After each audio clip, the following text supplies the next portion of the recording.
Hello guys! Welcome once again sa another episode ng aking YouTube channel. Guys, binabaybay natin ang kahabaan ng IBP Road dito sa Quezon City. Ngayon, magbabahagi tayo ng tatlong attitude na maganda sa pagdadrive, mga kaibigan. Una muna, dapat alam mo yung proper spacing natin sa nasa unahan natin.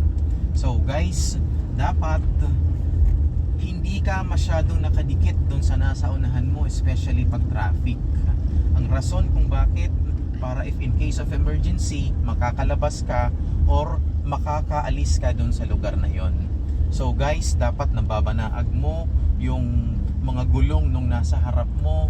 Dapat talaga may proper spacing or may proper distancing, mga kaibigan. Okay?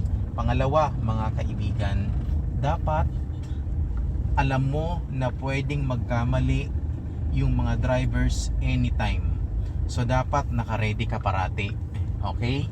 Number 3, kung hindi ka familiar sa daan, mga kaibigan, dapat dahan-dahan ka lang. Pero wag naman masyadong dahan-dahan kasi magagalit yung nasa likod mo. Okay?